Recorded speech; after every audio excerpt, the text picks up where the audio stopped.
मुसीबत में सच्चा मददगार मौला। कौन कौन सी है? जुमा के दिन गुस्ल लेना मुस्तहब है। हालांकि इसके लिए अल्फाज वाजिब के भी आए हैं हदीस में, लेकिन उलमा कहते हैं कि बहरहाल फिर भी ये जो है मुस्तहब की शक्ल है, बहुत अच्छी बात है, अफजल है। ठीक, तो जुमा के दिन गुस्ल लेना मुराद जुमे की नमाज के लिए, लेकिन जुमा बोले तो आप जुमा पढ़ लेंगे और उसके बाद गुस्ल लेंगे, चूँकि जुमा तो चालू है मगरिब तक, मतलब जुमे की नमाज के लिए। दूसरा ईदैन के लिए मुस्तहब है, कोशिश करें कि ईदैन की नमाज को आप जाए तो गुस्ल लेके जाए, नबी अकरम सल्लल्लाहु अलैहि वसल्लम की सुन्नत थी। या जुमा के लिए गुस्ल लेना सुन्नत मौक़दा भी कहला सकता है, देखिए इसलिए कि आप सबने उसको वाजिब करार दिया। बहरहाल ईदैन के उसमें दूसरी जगह।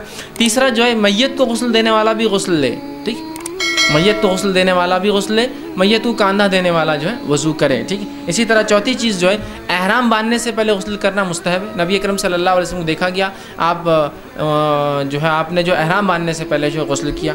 इसी तरह जो मक्के में दाखिल होने से पहले नबी अकरम सल्लल्लाहु अलैहि वसल्लम जब मक्के में दाखिल होते तो एक रात पहले एक मुकाम पर रुकते, वहाँ आराम करते, गुस्ल लेते और फिर मक्के में दाखिल होते। तो मक्के में दाखिल होने से पहले पाँचवीं जगह।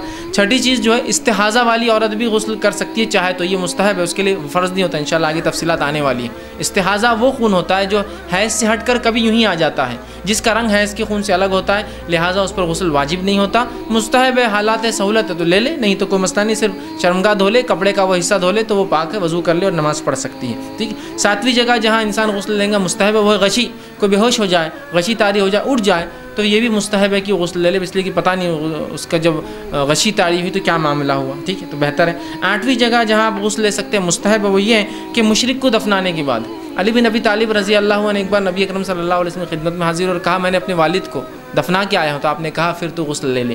तो इससे कुछ ने कहा कि अगर किसी गैर मुस्लिम को आपने दफनाया है तो फिर बहरहाल उसके लिए जो है गुस्ल जो है मुस्तहब है, आपने उनको कहा लेकिन उसको वाजिब नहीं करा, बहरहाल तो कहा कि तो फिर गुस्ल ले ले। ठीक है, इसी तरह जो नवी चीज़ जहाँ वो हो सकता है कि हर जिमा से पहले इंसान गुस्ल ले। अगर उसकी एक से ज़्यादा बीवियाँ हैं और वो चाहता है कि एक ही रात में सब बीवियों के पास जाए तो मुस्तहब है, लेकिन ज़रूरी नहीं है। नबी अकरम सल्लल्लाहु अलैहि वसल्लम के ताल्लुक़ से अनस बिन मालिक रज़ी अल्लाह अन्हु फरमाते हैं कि एक मरतबा रसूल अकरम सल्लल्लाहु अलैहि वसल्लम ने जो अपनी एक रात में कई बीवियों से जिमा किया, जिसमें आप हर बीवी से पास से निकलने के बाद गुस्ल लेते और फिर दूसरी के पास जाते। और जब आपसे दरियाफ्त किया गया कि अल्लाह के रसूल एक गुस्ल भी तो काफ़ी था, तो कहा मैंने बेहतर समझा पाकीज़गी के, ज़्यादा नज़दीक था और अच्छा था कि मैं गुस्ल ले लूँ। तो इससे पता चला वाजिब नहीं है, मुस्तहब है। जैसा एक इंसान को एक से ज़्यादा बीवियाँ हैं वो सबके पास जाना जाता है तो मुस्तहब है, और मेडिकली इसकी बेनिफिट्स भी बहुत ज़्यादा है, याद रखिए।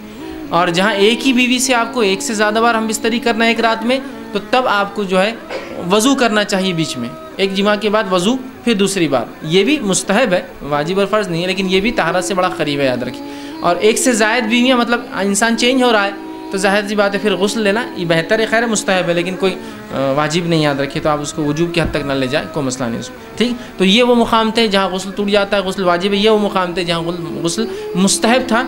और वल्लाहु आलम, मैंने तकरीबन तो रखी, बहरहाल कुछ हालात हो सकता है छूट गए होंगे तो सवाल जवाब में आप मुझसे पूछ सकते हैं। बहरहाल अब